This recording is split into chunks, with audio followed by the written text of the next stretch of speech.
Bonjour. Tu écoutes un épisode hors série de mon podcast Marie sans filtre. Je suis Marie Albert, j'ai 26 ans.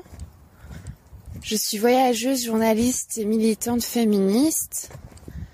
Je me trouve actuellement en Normandie, plus précisément dans le département de la Manche, et je marche. Je marche contre les violences sexistes. Je fais un Survivor Tour, un tour de France à pied, pour montrer qu'on peut marcher, dormir dans la forêt, seule, quand on est une femme, et qu'après tout, j'ai survécu à tant de choses, à tant de violences par le passé, que c'est pas la solitude qui va me tuer. Aujourd'hui, je veux pas te raconter ma marche, mais tu entendras dans cet épisode sans doute des voitures qui passent, des passants qui me disent bonjour, des bruits d'animaux. Et c'est normal puisque je marche. Je fais environ 20 km par jour. Il fait très chaud. Nous sommes donc le 6 août 2020. Enfin, je crois. J'ai pas vraiment vérifié la date. Et je fais cet épisode hors série parce qu'il y a pas longtemps, au début de ce podcast, il y a peut-être 9 mois, j'ai sorti un autre épisode hors série qui s'appelait Mon plan à 3 sur un bateau et qui a fait déjà 1000 écoutes. Donc bonjour. Donc je suis très heureuse de ce succès. Je pensais pas du tout que ce serait l'épisode le plus écouté, Mon plan 3 sur un bateau, parce que bon, certes, c'est croustillant de savoir qui est-ce que Marie a baisé sur un bateau pendant son tour du globe en cargo. D'ailleurs, si tu n'as pas écouté l'épisode, mais je suis sûre que tu l'as déjà écouté, tu peux l'écouter. Je l'ai sorti, je pense, en novembre 2019.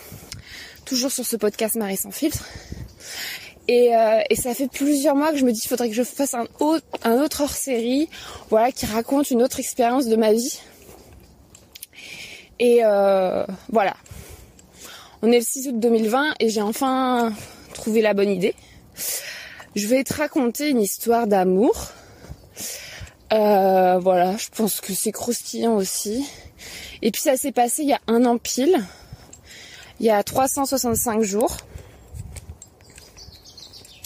Ça s'est passé au soleil aussi, c'était à Brassac, dans le Tarn. En fait, c'est une région, c'est un département du sud, à côté de Castres, de Toulouse, enfin voilà. J'espère que tout le monde sait où est le Tarn, mais c'est sans doute pas le cas. Donc, je passais l'été dans le Tarn pour écrire mon roman.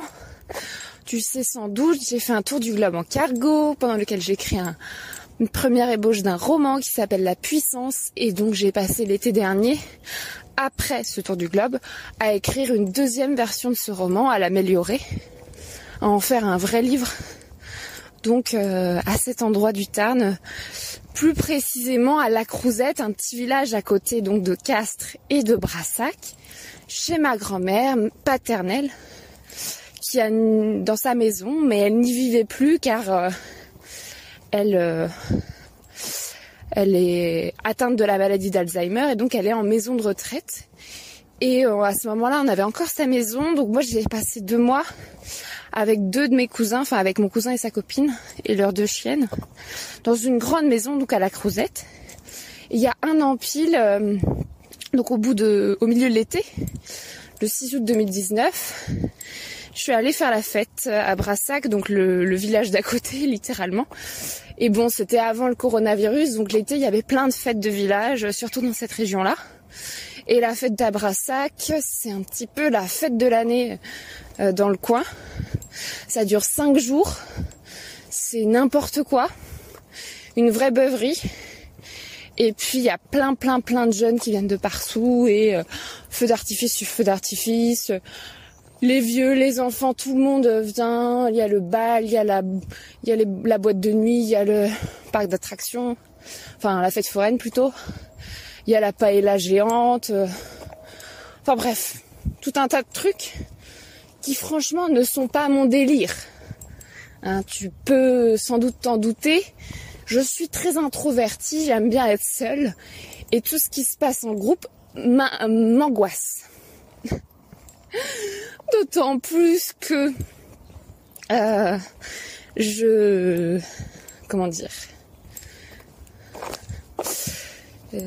ne connaissais personne en fait.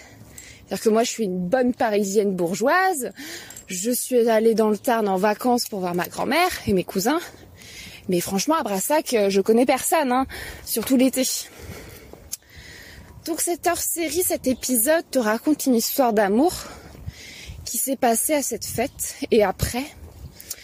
Et bien sûr, c'est enfin pas bien sûr, mais malheureusement plutôt c'est une histoire d'amour hétérosexuelle. Bien que je répète, je ne suis pas hétérosexuelle. Et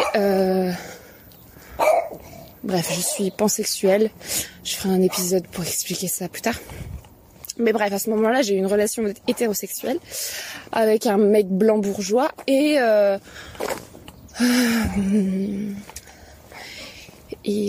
voilà, je vais pas te spoiler avant de te raconter l'histoire et de te raconter pourquoi je te raconte cette histoire avant. Tu vas comprendre en l'écoutant. C'est parti. Voilà. Tu es prêt? Prête? Donc je suis à la Crouzette et je m'apprête à partir à la fête à Brassac, qui commence le 4 août. Aujourd'hui on est le 6 août, mais elle commence le 4 août. Et donc je passe l'été à écrire ce roman et je marche beaucoup dans la montagne puisque c'est assez montagneux cette région chez ma grand-mère. Et je marche beaucoup avec les chiennes ou seule. Les chiennes de mes cousines ou seules. Et un jour, j'appelle mon grand-oncle, donc le frère de ma grand-mère, qui habite à Brassac, justement, pour lui demander si, éventuellement, il pourrait m'héberger à Brassac pendant la fête à Brassac, car j'avais vraiment besoin de faire la fête, de baiser, de tout ce que tu veux, au milieu de l'été. Ça faisait 1 mois que j'écrivais mon roman, que je sortais uniquement pour marcher. Je suis certes introvertie, mais à un moment donné, j'ai besoin de voir des gens de mon âge, de faire la fête, de baiser. Enfin voilà, il y a un moment donné, je n'en pouvais plus de juste être dans mon roman, dans la maison de ma grand-mère, sans voiture, sans rien. Donc je demande à mon grand-oncle si je peux venir 5 jours dormir chez lui. Ce à quoi il répond, mais bien évidemment. Donc le jour J, le 4 août, j'arrive à Brassac. Le premier soir, je répète que je ne connais personne. C'est-à-dire qu'il y a mes cousines qui viennent quelques soirs faire la fête avec moi.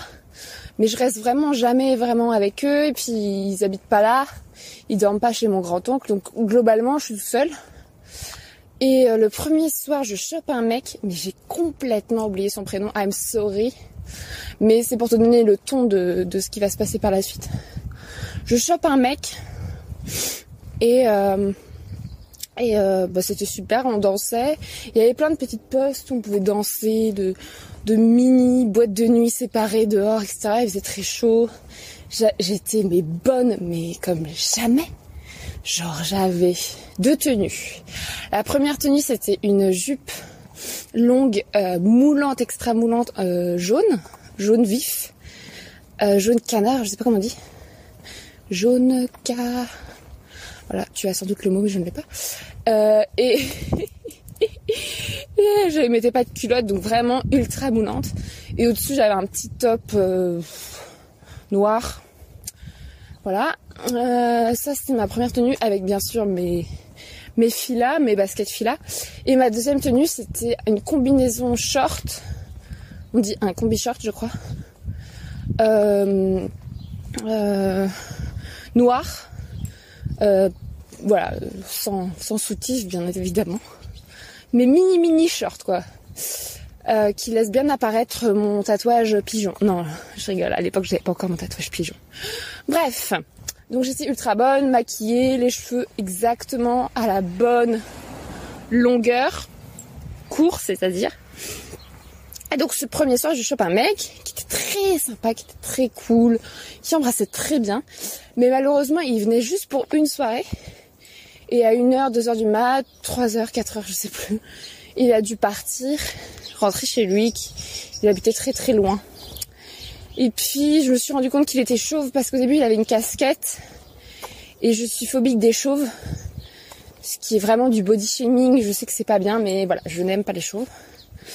Donc voilà, j'étais pas vraiment amoureuse de lui. Il faut savoir que je suis complètement dépendante affective. On va en parler dans cet épisode, mais si tu veux savoir ce que ça veut dire, je te conseille d'écouter l'épisode 5 qui s'appelle « Je suis amoureuse » de ce podcast Marie sans filtre qui t'explique ce que c'est que la dépendance affective si tu sais pas ce que c'est. Donc, je n'étais pas amoureuse de ce mec, ce qui peut te sembler normal. Et c'était trop marrant, à un moment je suis allée pisser entre deux maisons. Et bon, déjà je me suis pissée dessus et en plus j'ai perdu ma boucle d'oreille créole en or. Parce que j'ai longtemps été convaincue que je ne supportais que les boucles d'oreilles en or et en argent. Et que les boucles d'oreilles en toc me faisaient mal aux oreilles. Ce qui s'avère totalement faux. Mais bref, il y a une période pendant laquelle je portais que de l'argent ou de l'or parce que je supportais pas autre chose. Donc, la seule paire de boucles d'oreilles en or que j'ai achetée de toute ma vie, et ben j'en ai perdu une à la fête à Brassac. Donc j'étais dégoûtée, mais j'étais ivre morte. Donc bref, le mec trop sympa m'aide à chercher ma boucle d'oreille. Alors ça peut te sembler totalement normal, mais vu les mecs qui vont arriver par la suite dans l'histoire, c'est assez exceptionnel quand même les mecs qui rendent service. Donc ce mec disparaît et bah je m'en fous. Parce qu'il est chauve. Mais c'est pas sympa. Hein. Et puis, c'est pas une question que ça, c'est aussi que, je sais pas, je voulais juste m'amuser, quoi. J'étais pas en mode dépendance affective à ce moment-là. Et donc, je continue la fête. Attention, il y a un tracteur qui passe. Oh my god.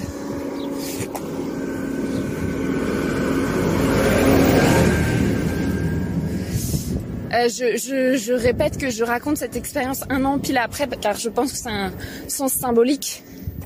Effectivement, ce cadre idyllique de la nature normande n'est peut-être pas parfait pour ton écoute, mais je pense que c'est quand même assez drôle. Bref, le deuxième jour, donc ça c'était le premier jour. Le deuxième soir, je chope un autre mec. Faut savoir que j'ai une mémoire de merde, donc j'ai oublié plein de choses que j'essaye de retrouver, mais je peux pas te dire ce que je faisais la journée. Enfin, je pense que j'étais en gueule de bois. Si, en journée, je crois que je me baladais. Je faisais aussi pas mal de randos à côté de Brassac. La seule meuf qui va faire la fête à Brassac et qui se fait des randos la journée.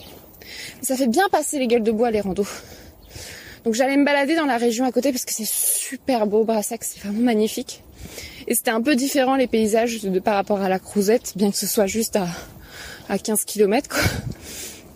Et donc le deuxième soir, je chope un autre mec. Donc tu vois, ça te donne aussi le ton de ma motivation à choper des mecs blancs insupportables. Non, je rigole, c'était gentil. Enfin, le premier était gentil. Le deuxième, c'était un enfer. Je me suis retrouvée, je sais même pas comment je l'ai chopé. Je crois que je l'ai chopé pareil, à la même mini boîte de nuit. Et en fait, bon, déjà, il me plaisait pas, mais en plus, il dormait au camping. On s'est retrouvés dans les toilettes du camping. Je me suis retrouvée à le sucer. J'étais en train de pisser sur la cuvette des chiottes. Et le mec voulait que je le suce. Et moi, j'adore sucer. Et je sais pas, je l'ai fait. Alors que franchement, c'était pas très agréable de sucer un mec dans les toilettes dégueulasses d'un camping dans la nuit. Et je me rappelle, en fait, qu'après, le mec a insisté pour me pénétrer dans les toilettes. Et que je lui ai dit au moins 15 fois non. Et qu'il insistait quand même. Et qu'à un moment, il m'a tenue. Enfin, il a pas essayé de me violer, mais il a essayé de me convaincre et de me retenir. Et j'ai dû vraiment lui dire non, non, non, non, non, non. Et sortir des toilettes. Enfin, tu vois, à un moment donné, je me suis sentie menacée. Et on sort des chiottes. Et, enfin, tu vois, je l'avais déjà sucé. Donc déjà, le mec, il devrait être content, quoi. Même si ça a duré que 2 minutes. Enfin, lui, il m'a rien fait, hein. bien sûr. Et donc on sort des shots et après on a eu une discussion et j'étais en mode, j'étais hallucinée. Enfin, on était bourrés mais quand même. Et je lui dis mais tu te rends compte que t'as essayé de me forcer en fait. Enfin, donc voilà, j'ai essayé de lui expliquer le consentement. Je sais plus trop ce qui est en sorti. Juste que c'était un connard parce qu'il comprenait pas, qui remettrait en question ma lucidité. Il était pas d'accord. Enfin, un gros macho quoi. Donc ok, donc là trop choquée et genre pendant tout le reste de la fête à Brassac j'ai essayé de l'éviter mais je crois que je l'ai revu un jour et tu vois ça me faisait vraiment l'émotion de ah ça c'est un agresseur, tu vois, quand je le voyais les jours suivants j'étais en mode ah ça c'est un agresseur, donc c'est sûr que ce qui s'est passé dans ces chiottes de camping n'était pas du tout safe.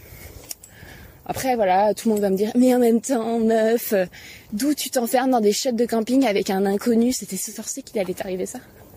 Mais en fait, moi, j'adore pisser devant des mecs et des meufs. Enfin, j'adore pisser en groupe. Et je suis exhibitionniste. Faudrait que je fasse un épisode sur ça aussi parce que c'est grave.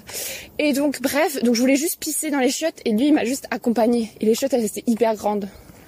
À aucun moment, je pensais qu'il allait avoir envie de me pénétrer dans des chiottes lugubres. Mais apparemment, c'était son délire. Ça, c'était le deuxième jour. Il va falloir que j'accélère, hein, parce que là, on est déjà à 16 minutes et il s'est toujours rien passé. On arrive au troisième jour, c'est bon. Là, on est le 6 août, c'est bon. Ah non! Parce qu'en fait, ce qui s'est passé, c'est que le soir du deuxième jour, j'ai chopé donc ce mec dont je me rappelle absolument pas du prénom dans ses chiottes. Donc, on a commencé à s'embrasser avant ça. Bref, on allait dans les chiottes, machin... Je lui ai expliqué le consentement, elle n'a pas compris. Et après, je suis retournée à la mini-boîte extérieure. Je sais pas comment expliquer cet endroit. Tu sais, c'est une sorte de bar extérieur qui diffuse de la musique, pas des boissons. Et on est tous en train de danser devant le DJ, mais c'est juste dehors. Et il y a plusieurs stands comme ça dans le village. Bref, je sais pas comment on dit. Et là, je dansais, et là, il y a un mec qui me regarde et qui me fixe. Mec plus grand que moi, qui était déguisé en je sais pas quoi. Ah oui, ce soir-là, il était déguisé en beauf. Donc il avait une sorte de coupe mulet et tous ses potes aussi. Et il était mal habillé, tu vois, en t-shirt à carreaux, chemise à carreaux, enfin je sais plus, un truc de beauf, un peu. Et donc le mec me fixe. Je mets ça sur le compte de l'alcool, mais c'était vraiment très malaisant, quoi. Et puis moi, au bout d'un moment, je me dis bon, je peux le pécho. Mais comme j'avais déjà pécho l'autre, j'étais pas très chaude pour pécho un deuxième mec le même soir, vu ce qui venait de se passer. Donc je le regarde et puis je me dis ah non, il est chauve, c'est sûr. Parce qu'il avait un bonnet et je me disais, les mecs qui mettent des couvre-chefs, c'est forcément pour cacher une calvitie. Donc je me dis non, il est chauve, il est pas beau.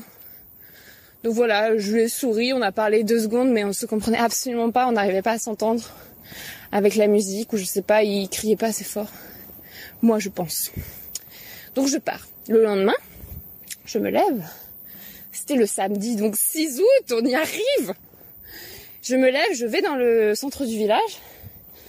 Et en fait, j'étais pote avec un mec qui ressemblait à Jack Sparrow dans Pirates des Caraïbes. Enfin, qui était déguisé en Jack Sparrow, si tu veux, en Johnny Depp. Et donc, qui faisait du maquillage. Je sais que ça n'a aucun sens. Mais il était maquilleur, et là, il était venu maquiller les enfants, les adultes. Enfin, tous les gens qui veulent être maquillés, quoi. Donc, moi, j'étais devenue pote avec lui. Il me harcelait pas trop, ça va. Il était beau gosse, mais j'avais pas du tout envie de le choper. C'était juste un pote. Et donc, je me dirige vers lui. Et là, il y a un mec qui m'appelle. Il fait « Hey !» Et je me retourne. Et c'était le mec de la veille. Le mec avec les yeux qui me fixe. Donc là, on va dire son prénom. Ah non, parce qu'il m'a pas encore dit son prénom. Bref, je me retourne et je vois qu'il était déguisé en Jules César. Donc je me dis déjà, c'est quoi ce délire? La veille, il était en beauf. Là, il est en Jules César. Et il avait plus la coupe mulet, tu vois, il s'était coupé les cheveux. Et tous ses potes, pareil, avaient changé de coupe de cheveux et s'étaient tous déguisés en romains. Waouh! Donc tu vois, moi, c'est pas du tout mon délire. C'était que des mecs.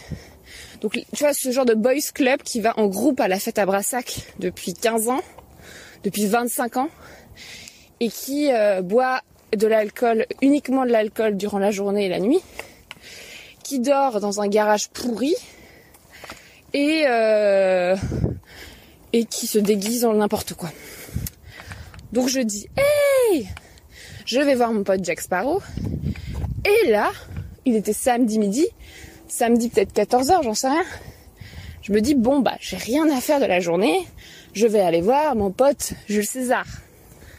Je bourrais le pécho un samedi après-midi, c'est toujours sympa. Donc je vais voir Jules César. Et là j'apprends qu'il s'appelle Ludo. Je vais pas changer son prénom pour l'épisode parce que, enfin, je pense pas que je risque grand chose avec un prénom aussi banal. Donc Ludo et ses potes, dont je me rappelle pas les prénoms, donc de toute façon je pourrais même pas les dire. Mais ils ont quand même une présence importante. Donc on parle, mais le mec continue à me fixer comme si j'étais une sorte de déesse descendue du ciel. Donc ça peut être flatteur, mais c'est un peu gênant. Parce que lui, il était clairement pas aussi beau que ce que lui croyait que j'étais belle. Donc je ne pouvais pas faire semblant d'être admirative de son physique. Bon, il a les yeux bleu clair, mais moi je suis pas du tout délire mec blanc, grand, maigre. Enfin, j'aime bien les mecs blancs, grands, maigres, mais qu'ils soient châtains et aient les yeux clairs, ça non. Moi je préfère les yeux marrons, c'est très bien. Donc les yeux, ça ne me fait aucun effet. Donc j'étais en mode, ok, il a des beaux yeux, bah super. Ça fait 1 pour lui, mais moi j'en ai rien à battre. Et donc on parle, on rigole, on boit, et on commence à se tenir la main. On était dans un délire de cours de maternelle.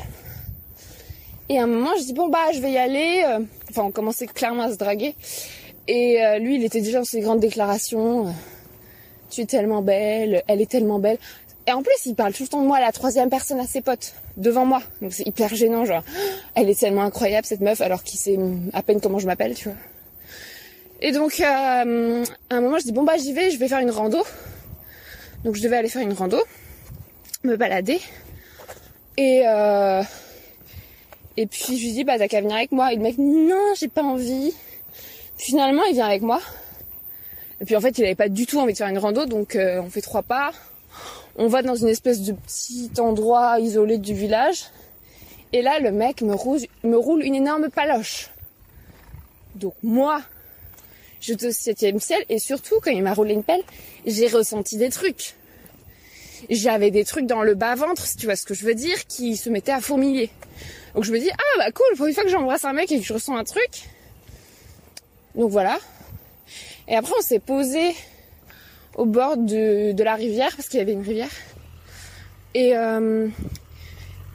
on buvait une bière. Et puis, à un moment donné, on commence à vouloir traverser la rivière. Lui, il grimpe sur l'arbre.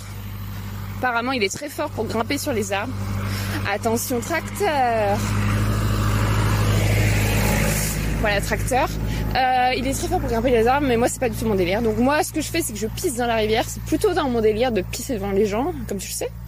Donc je pisse dans la rivière, et j'avais ce jour-là, donc la veille j'avais ma jupe jaune top noir, et ce jour-là j'avais, donc le 6 août, j'avais mon combi short noir.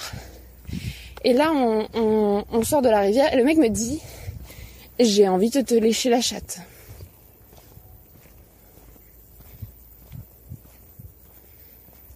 Donc là, j'ai laissé un blanc parce que, bon, c'est assez rare que comme ça, premier date, les mecs me disent sorti de nulle part, j'ai envie de te faire un cuni, mais why not, hein, je prends. C'est incroyable. Donc, j'enlève mon combi short, donc j'étais totalement à poil au bord de la rivière, donc pas du tout une bonne idée vu qu'on était quand même dans le village. Et là, le mec pose littéralement sa langue sur mon clitoris. 2 secondes peut-être.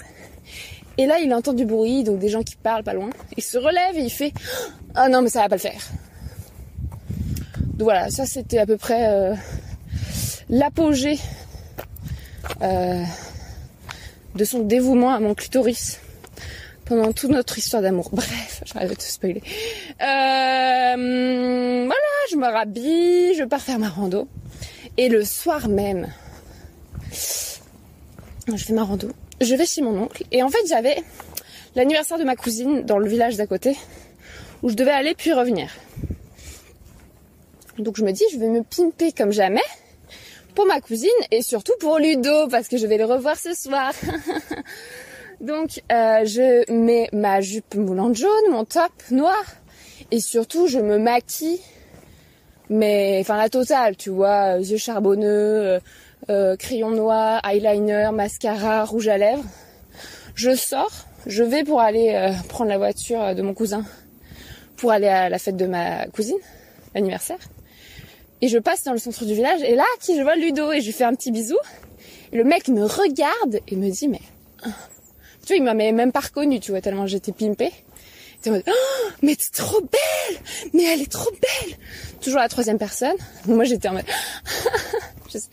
Donc là, je suis déjà dépendante affective, comme tu peux l'imaginer. Le mec, je le connais exactement depuis 20 heures, peut-être. Et je vais à l'anniversaire de ma cousine. Et pendant tout l'anniversaire de ma cousine, j'étais trop contente, mais pas pour ma cousine. J'étais contente parce que je savais que j'allais revoir Ludo. Donc voilà, je fais mon intéressante, j'envoie des messages, mais enfin je sais pas à qui j'envoie des messages car je n'ai pas le numéro de Ludo.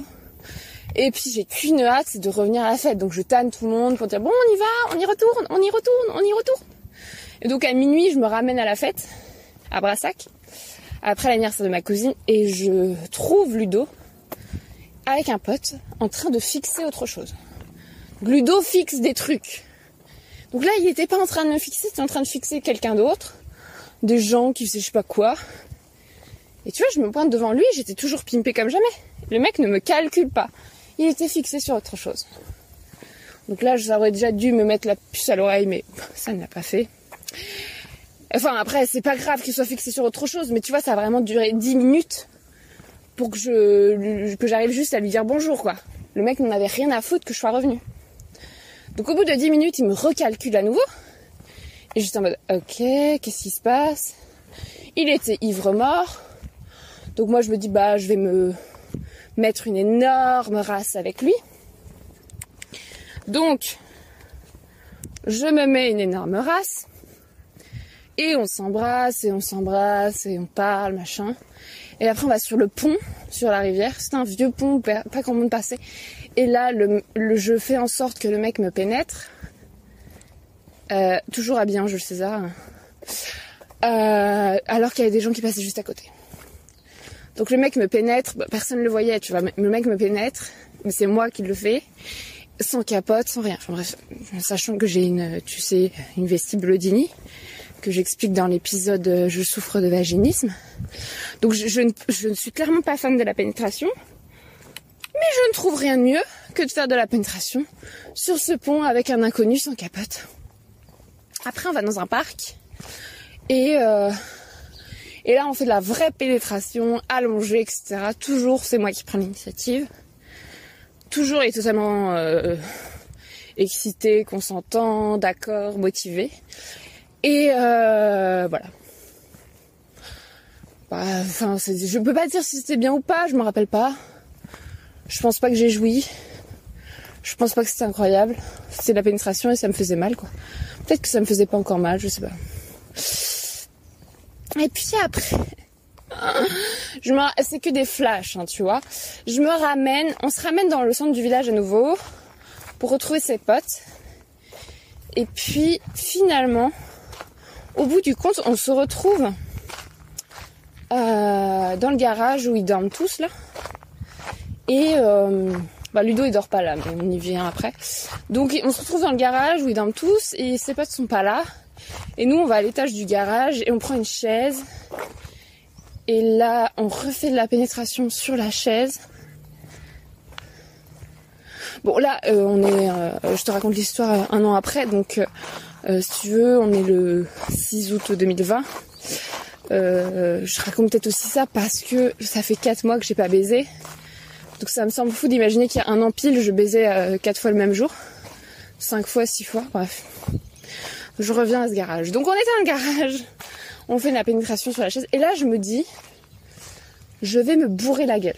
J'étais déjà ivre morte, mais là je me dis, il y avait de la vodka, il y avait plein d'alcool. Et moi j'adore la vodka. Donc je me dis, je vais me bourrer la gueule à la vodka. Parce que eux ils étaient tous ivres morts et moi j'étais toujours dans le contrôle, tu vois. Je me suis dit j'en ai marre, j'ai envie de me mettre une énorme race, de plus être lucide, d'avoir un trou noir, enfin idée idée très intelligente. Donc je bois de la vodka.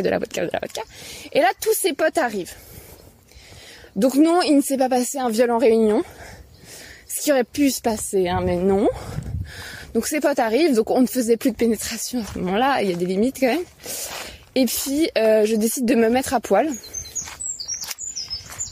Je sais pas ce que je fais.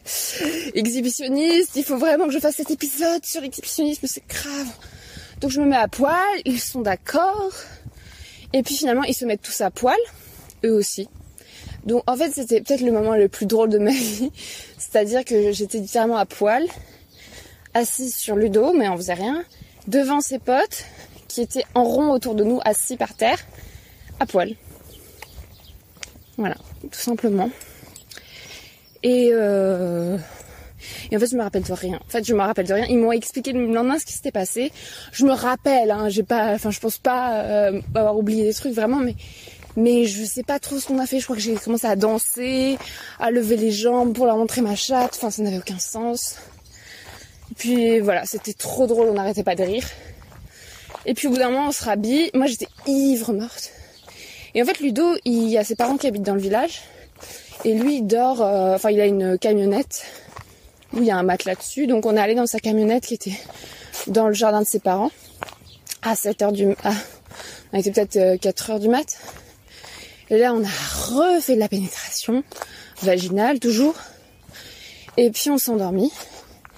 Et là, on rentre dans les moments qui sont intéressants. À 7h du mat, le mec me réveille et me dit « Non, là, meuf, il faut que tu partes. » Et ça m'a dit « Quoi ? Pourquoi ?» Bah, parce qu'il y a ma famille, j'ai pas envie qu'ils te voient, qu'ils t'entendent, qu'ils nous entendent et tout. Ils vont se lever tôt et tout. Ils vont pas comprendre pourquoi je suis pas dans mon lit, dans la maison et tout. Donc, je me fais foutre dehors. Et je vais me coucher chez mon oncle. Alors là, je me lève quelques heures plus tard. Tu peux pas imaginer la gueule de bois, en fait. C'est impossible. C'était le dimanche, la fête durait encore 3 jours. Et j'étais dans un état, mais j'ai jamais autant souffert de la gueule de bois. C'était horrible, il faisait 30 degrés. Enfin, c'était atroce. Et je me lève pour aller dans le centre du village.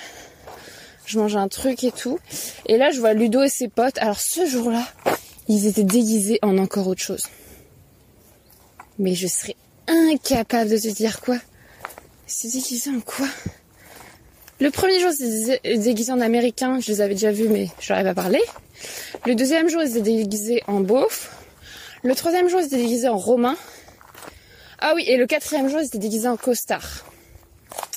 Mais des costards, tu sais, avec des motifs dessus. Donc des costards ridicules. Et donc je les vois sur la place du village et je vais les voir et je vais voir Ludo et je l'embrasse devant tout le monde. Comme si, et puis il est hyper choqué, comme si personne ne savait qu'on baise ensemble, quoi. Comme si on s'était pécho la veille, bah le lendemain ça n'a plus aucune valeur. Donc le mec me dit non, m'embrasse pas devant les gens. Et puis de toute façon, je veux pas que tu me parles avant le coucher du soleil. Je fais quoi ? Non, je veux pas que tu me parles avant le coucher du soleil. Donc moi j'hallucine, tu vois, je me dis c'est pas possible, enfin c'est un énorme connard. Et qu'est-ce que j'ai fait pour mériter ça en fait ? Je connais personne ici. On a passé des moments fous.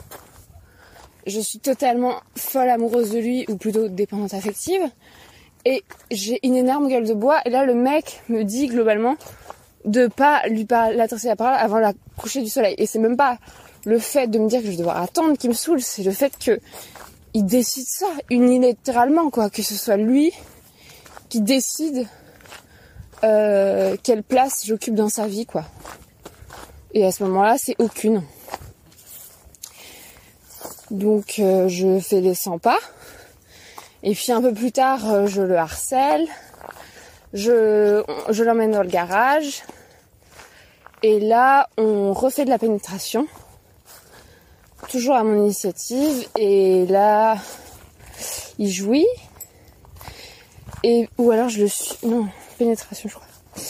Et là, il me dit non, mais je veux vraiment plus que tu me parles avant le coucher du soleil. J'ai envie d'être avec mes potes et puis à ma famille aujourd'hui, à la fête. Je veux pas qu'ils me voient avec toi. J'étais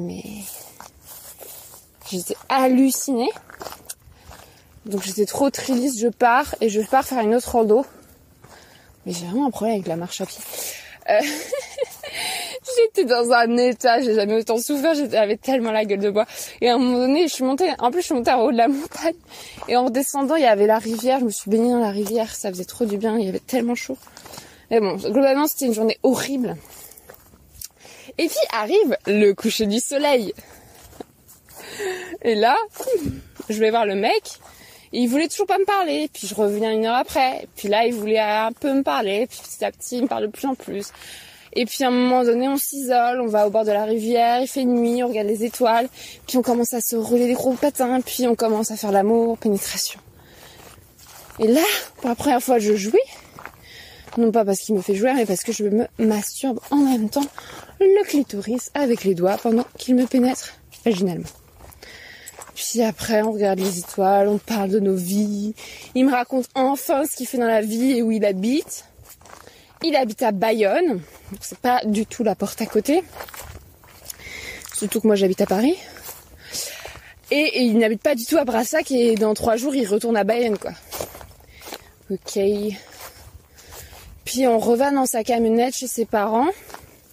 Là on est trop amoureux et on dort ensemble. Et puis le lendemain, je sais pas s'il me fout dehors, je pense que oui. Ou je pars de moi-même plutôt. Et là, il me dit, je vais venir te chercher à 13h59.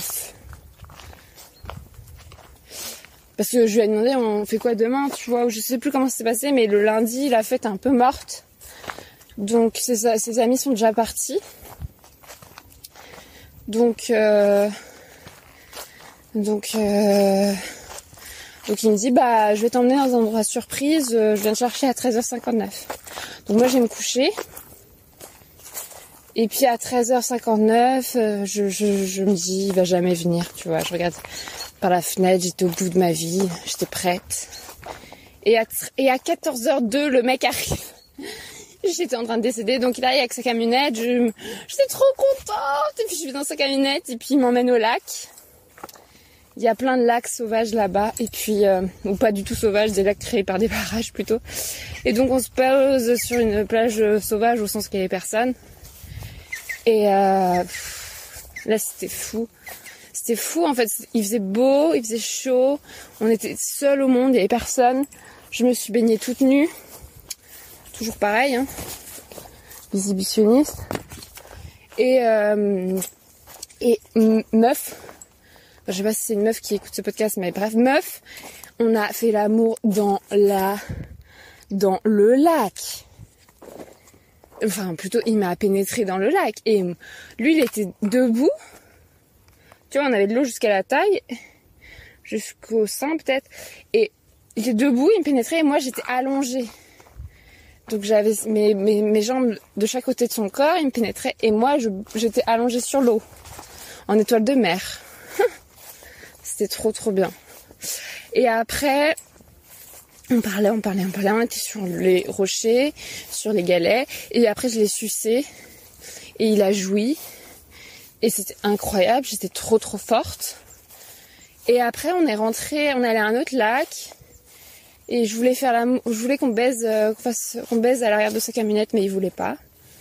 Et après on est rentré chez lui, et je suis allée manger avec mon grand-oncle la paella géante, mais en fait il n'y en avait plus parce que j'étais en retard. Donc j'ai regardé mon grand-oncle manger la paella géante.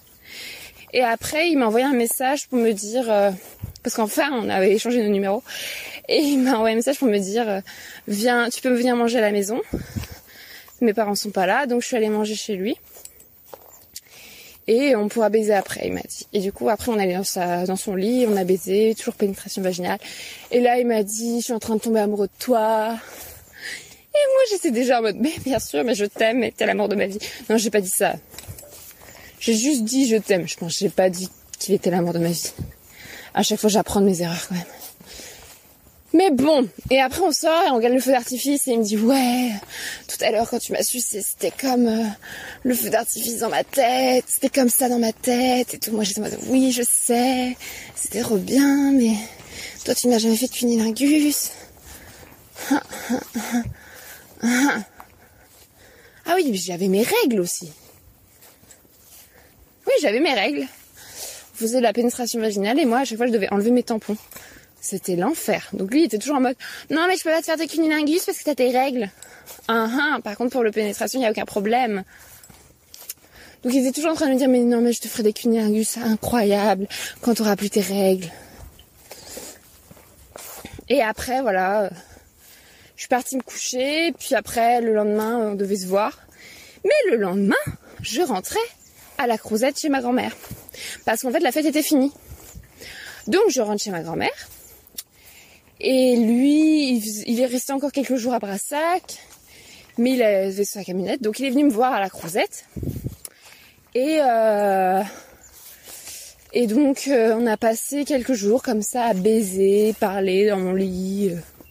Enfin, il restait pas pendant plusieurs jours. Hein. Il est juste venu 2 fois de suite. Profiter de mon corps. Et voilà, c'était trop bien.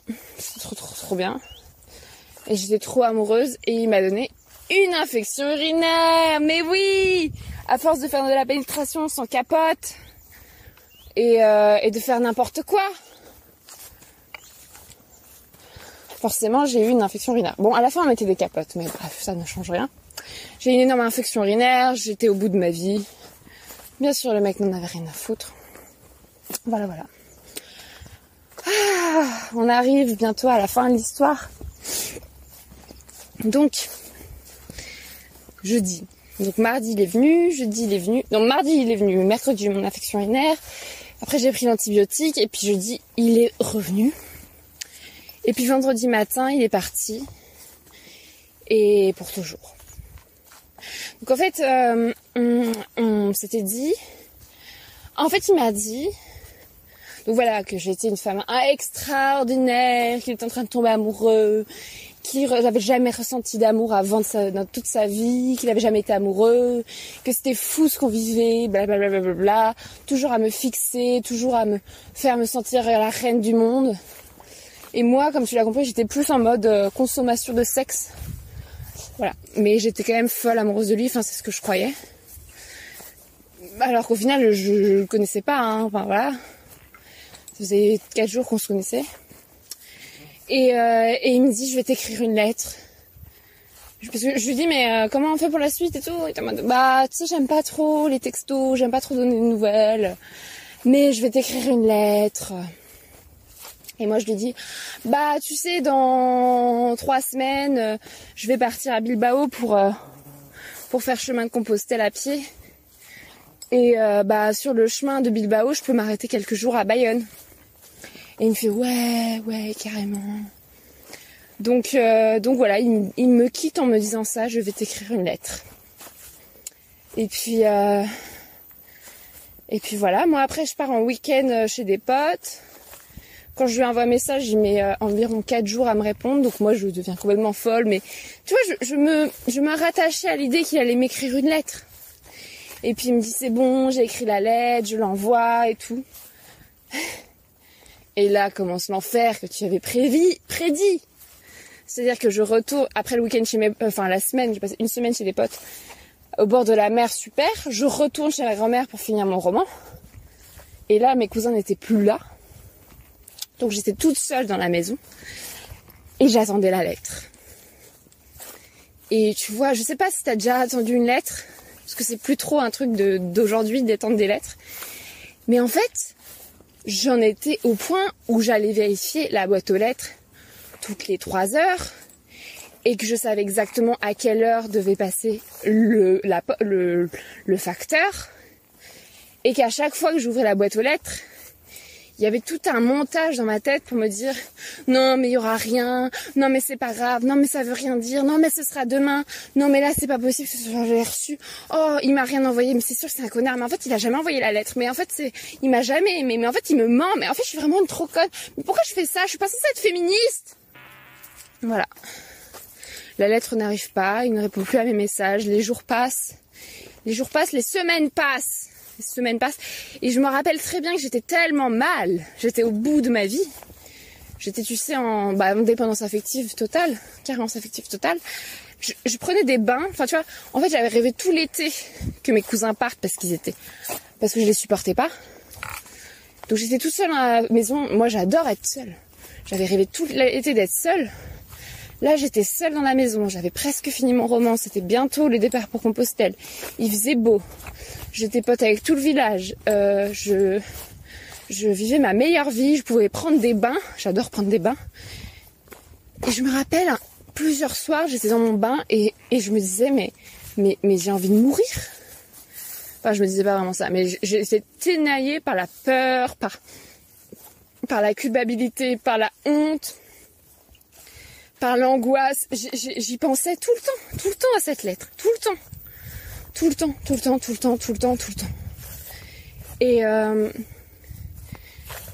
Et c'est pas que je voulais recevoir la lettre parce que je voulais apprendre quelque chose dans cette lettre. C'est juste que comme il m'écrivait plus de messages texto, pour moi la seule façon de rester en contact avec lui c'était cette lettre. Et donc je me suis mise à écrire moi aussi des lettres à ce mec en me disant tant que j'ai pas reçu sa lettre, je ne lui renvoie pas mes lettres. Parce que bon, il y a des limites. Donc j'écrivais des lettres, j'écrivais 2-3 pages par jour de lettres. Que je me disais, je lui enverrai que quand j'aurai reçu sa lettre à lui. Et donc en tout, j'ai écrit 27 pages que j'ai prises en photo, heureusement. Donc j'ai des traces, si tu veux voir, de délire sur mon amour pour lui, notre relation magnifique, mais tellement difficile, mais machin truc. Et tout ce que je lui en voulais, tout ce que je le remerciais, machin. Et puis au bout d'un moment, j'ai arrêté d'y croire. J'ai arrêté d'y croire parce que au bout de 2 semaines où le mec n'a pas envoyé la lettre, ou je ne l'ai pas reçue, je me dis là il l'a pas envoyé, je crois que c'est suffisamment clair, il répond plus à mes messages. Et moi j'ai quand même une faculté de résilience assez énorme, donc je souffre pendant 2 semaines, ok, mais à un moment donné je passe à autre chose, tu vois, la vie continue. Donc ce week-end-là, je remonte dans le nord pour aller au mariage de ma cousine, d'une autre partie de ma famille, à Verdun, donc en Lorraine.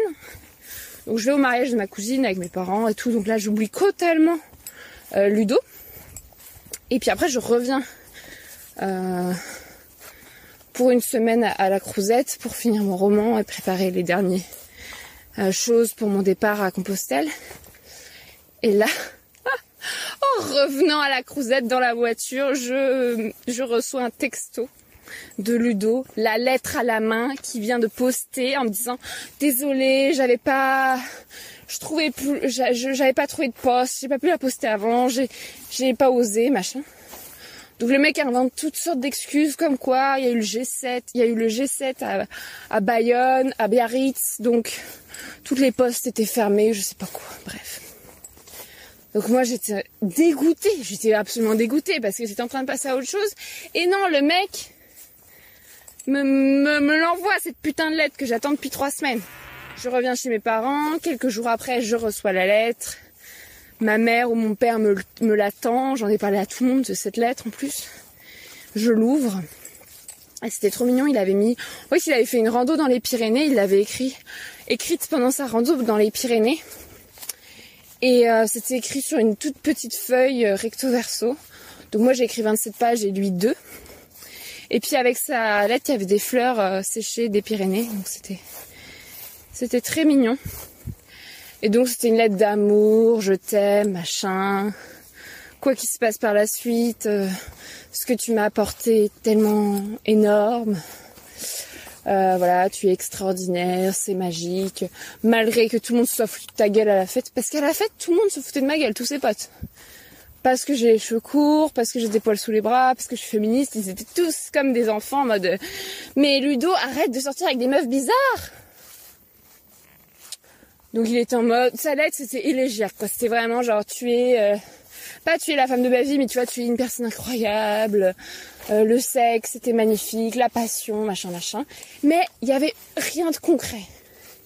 Il y avait rien, il y avait aucune promesse, il y avait rien sur l'avenir. C'était que un truc du passé. Il racontait notre histoire au passé. Bon, donc je referme la lettre, je me dis bon, ok. Moi j'étais trop heureuse. Et là, je lui envoie un message, je lui dis bon bah, je pars dans quelques jours pour Bilbao. Est-ce que tu veux que je m'arrête sur la route à Bayonne pour te voir comme c'était prévu? Et le mec me dit ah ouais, trop bien. Donc voilà, je vais le voir à Bayonne. Je suis restée peut-être 2 jours, c'était les pires jours de ma vie. J'exagère. C'était vraiment horrible. En fait, j'arrive à Bayonne, tu vois. Et je partais pour Compostelle. J'arrive à Bayonne et là, j'étais dans le train. Je me dis mais qu'est-ce que je fais? Pourquoi je fais ça? Je sais que ça va mal se passer, mais je le fais quand même. Je sors de la gare de Bayonne et là, personne. Le mec n'était pas là. Je regarde autour de moi, je me dis c'est pas possible en fait, genre je vais mourir, genre pourquoi je fais ça? À quel moment? C'est une bonne idée. Donc je retourne dans la gare en me disant bon, je prends le premier train pour Paris. Et puis je ressors de la gare en me disant bon, je vais peut-être l'attendre 5 minutes. Et là le mec il m'avait vu, en fait il était dans sa camionnette à m'observer du parking. Moi je pensais qu'il était venu à pied quoi, vu qu'il habitait à côté. Et il était dans sa camionnette à m'observer du parking. Et quand il a vu que je re-rentrais dans la gare, il a dû se dire bon, pas bonne idée.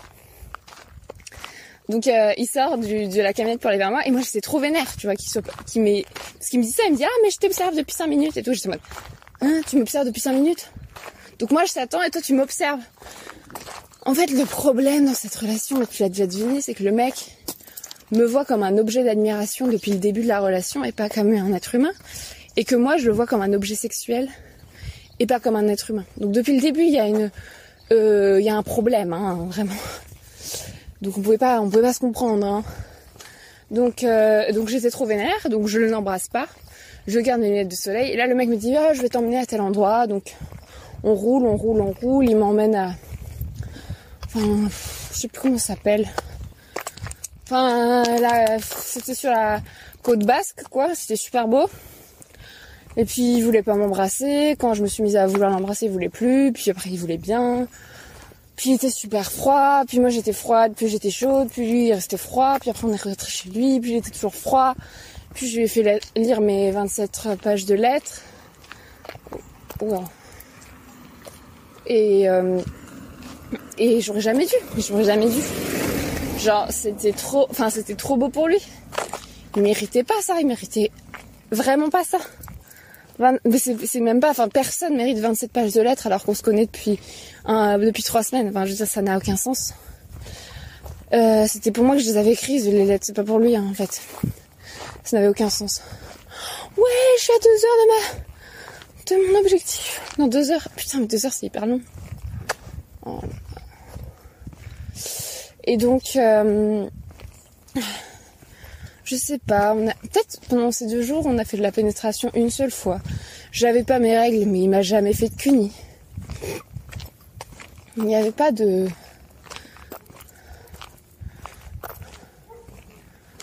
Il y avait rien. Il y avait vraiment rien. Puis le lendemain, je me rappelle, j'ai très mal dormi. Le lendemain, il allait travailler parce qu'il est kiné.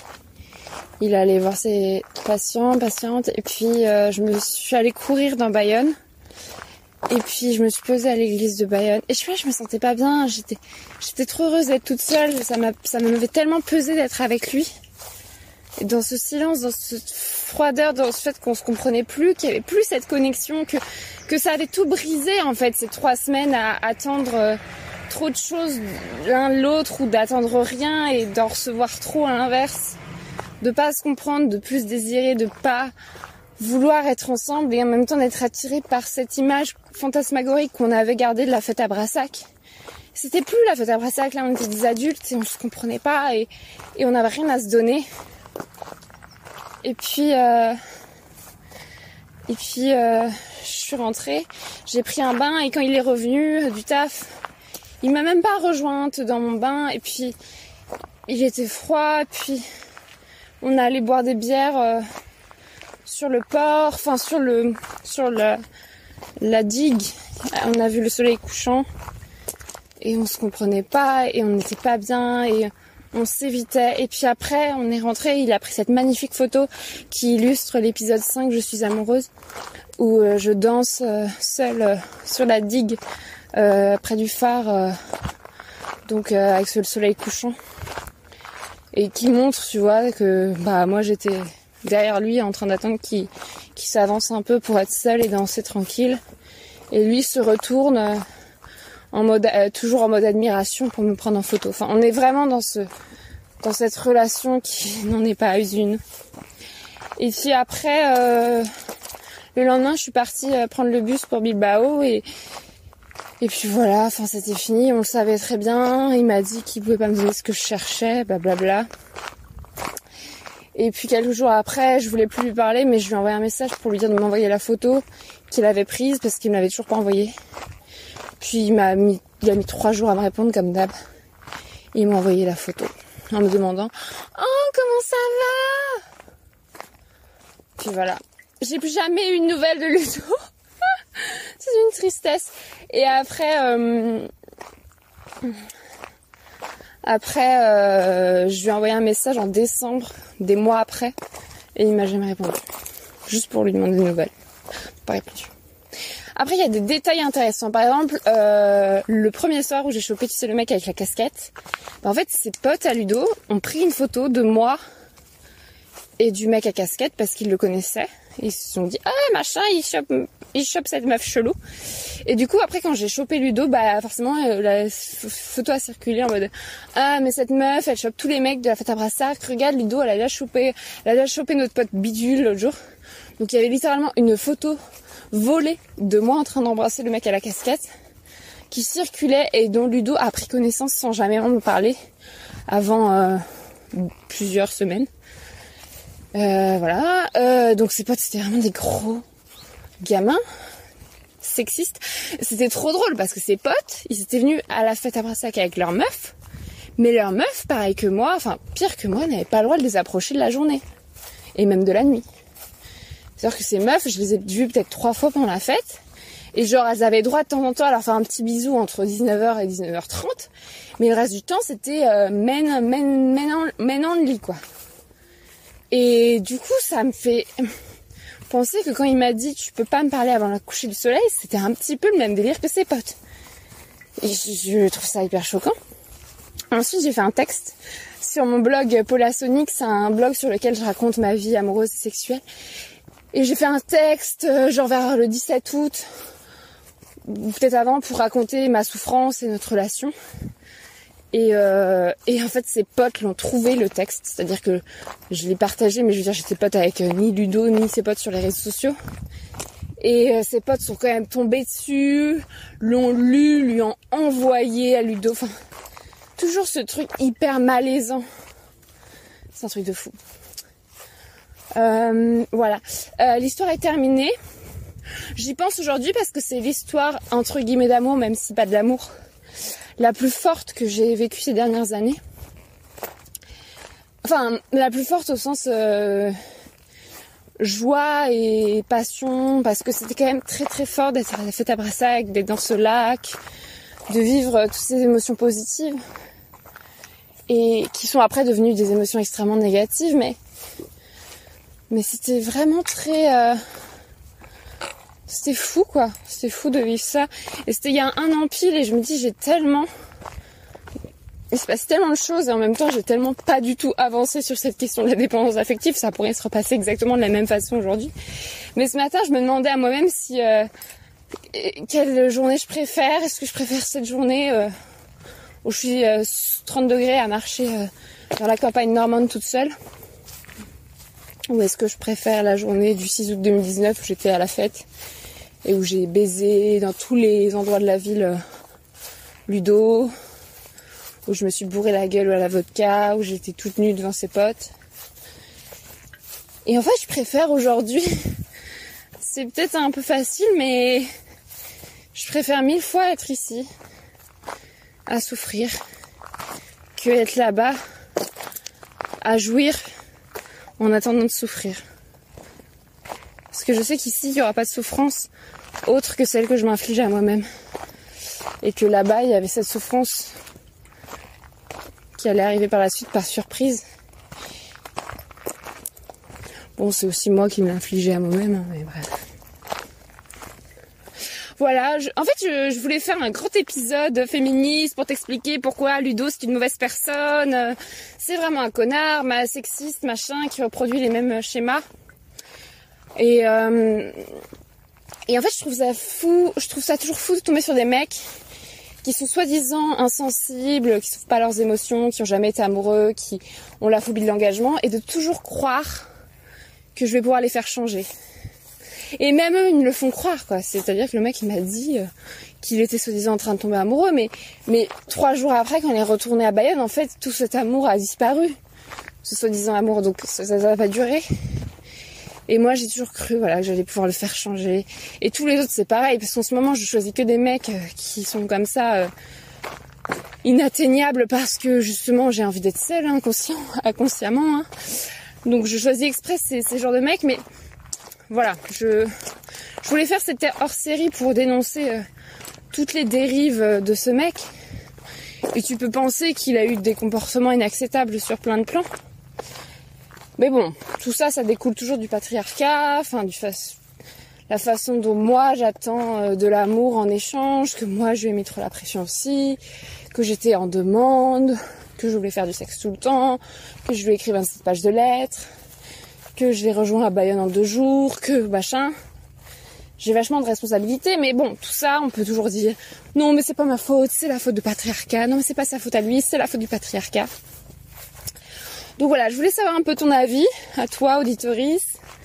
Si tu peux m'écrire pour me dire un petit peu si ça t'est arrivé des histoires similaires. Je suis sûre que oui, mais qu'est-ce qui fait écho dans mon histoire? Qu'est-ce que ça t'inspire? Et qu'est-ce que tu peux me conseiller? Parce que la dépendance affective, c'est très intéressant. Mais moi, je pense que la seule solution, ce serait de pas baiser le premier soir. Hein. On revient à des considérations pas patriarcales, mais un peu ancestrales. Genre, il ne faut jamais baiser le premier soir. Mais en vrai, moi, avant que je baise le mec, je suis pas dépendante affective, hein, franchement. Mais une fois qu'il a introduit son machin dans mon machin, je sais pas pourquoi, c'est comme si ça débloquait un truc en mode c'est bon, c'est l'homme de ma vie. Ça n'a aucun sens. Donc voilà, je pense qu'il faudrait que j'arrête de baiser. Mais voilà, je peux pas m'arrêter parce que j'adore ça, que je suis en manque. Que là, ça fait 4 mois que je n'ai pas baisé. Franchement, je sauterais sur une coccinelle. Je suis au bout de ma vie. Mais voilà, pour des raisons évidentes, je refuse de baiser en ce moment. Et ça me fait beaucoup de bien, je me concentre sur des choses bien meilleures. Et je peux profiter de ma vie au lieu de passer mon temps à penser à telle ou telle personne. Voilà, je vais m'arrêter là pour faire pipi et puis te dire au revoir. J'attends ton retour et puis si tu as aimé cet épisode, fais-le moi savoir aussi, même si tu n'as rien à dire d'autre. Juste écris-moi pour me dire que tu as bien aimé. Car je me rends jamais compte si les gens ça leur plaît ce genre de format, même si je vois bien que les hors-séries ont grand succès, je sais pas si celui-ci en aura autant. C'est peut-être un peu moins spontané que la dernière fois, vu que ça s'est passé 1 an avant que je le raconte. Ouh! On enlève le sac à dos. Oh, je sue. Oh, il y a une meuf qui arrive. Wait.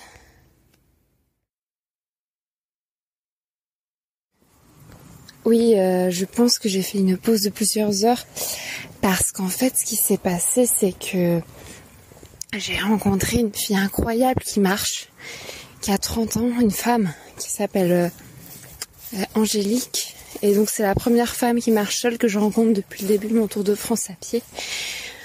Donc voilà, je tenais vraiment à la rencontrer. Et on a marché ensemble plusieurs heures et c'était super cool. Voilà. Ce que je voulais dire pour finir, c'est qu'en fait, nos histoires d'amour sont politiques. Je le répète toujours, l'intime est politique, le personnel est politique. Et à partir de nos expériences, notamment des histoires d'amour, on peut construire un nouveau monde, on peut se les échanger. Moi, je suis pour qu'on raconte plus nos histoires d'amour, surtout les ratées. Je pense que c'est beaucoup plus intéressant que les réussis, parce qu'en fait la plupart des histoires d'amour sont ratées et en fait c'est pas négatif. Je sais que je fais tout un foin des émotions négatives et c'est pas cool à ressentir, mais en fait les émotions négatives ça fait partie de la vie. Et une histoire d'amour qui est malheureuse, c'est quand même quelque chose d'important et de fort dans ma vie. Et je regrette rien. Donc tout ce mythe autour des histoires d'amour, comme quoi, voilà, ça finit bien, ils se marièrent et eu beaucoup d'enfants, non, en fait, ça ne finit pas bien. La plupart des histoires d'amour, ça se finit pas en mariage avec plein d'enfants. Ça finit mal et c'est ok. Donc j'aimerais bien qu'on en parle. D'ailleurs, il y a un podcast qui s'appelle Il faut qu'on parle, qui raconte des histoires d'amour ratées et c'est énorme. C'est tellement fort et drôle. Donc je pense qu'il y a certes un sens politique à notre souffrance et à nos histoires d'amour, mais il y a surtout un sens intime de pas se sentir seul et de remettre la réalité au premier plan.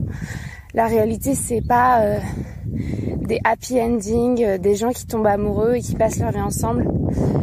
Et j'en profite pour rappeler que tomber amoureux, être amoureux n'est pas égal à aimer quelqu'un. Tomber amoureux, être amoureux est égal à être dépendante affective. Et ce n'est pas de l'amour, ça n'a rien à voir avec l'amour. Le vrai amour, lui, ça se construit. C'est quelque chose de pur qu'on ressent envers quelqu'un sans rien chercher en échange. Quand on aime quelqu'un, on s'intéresse à cette personne, on veut son bonheur, on veut prendre soin de cette personne et on ne cherche rien en échange. Quand on est amoureux ou plutôt dépendante affective, on ne pense qu'à son intérêt personnel. On ressent du manque, de la jalousie, de la souffrance, de la passion. Et ça, ce n'est pas de l'amour. Ça veut pas dire pour autant que c'est pas intéressant à ressentir. Et il faut pas non plus l'éradiquer de sa vie. Mais il faut me rendre compte, il faut que je me rende compte que ce n'est pas le plus important. Et que ce n'est pas l'amour. Et que ce n'est pas grave. Voilà. Arrêtons de dramatiser les histoires. Partageons nos histoires. Faisons de nos histoires des armes politiques. Et voilà. En attendant, merci d'avoir écouté. Je t'invite à mettre des étoiles à cet épisode, mettre des étoiles au podcast Marie sans filtre, le partager. Merci pour tous vos messages, pour tous tes messages, pour tous les partages. Et surtout, n'hésite pas à commenter. Voilà, qu'est-ce que je peux dire d'autre? Ah oui, j'ai toujours ma cagnotte Tipeee si tu veux. Ah là là, il y a un vent. Si tu veux faire un don pour soutenir ce podcast ou d'autres choses que je fais, comme ce Tour de France à pied.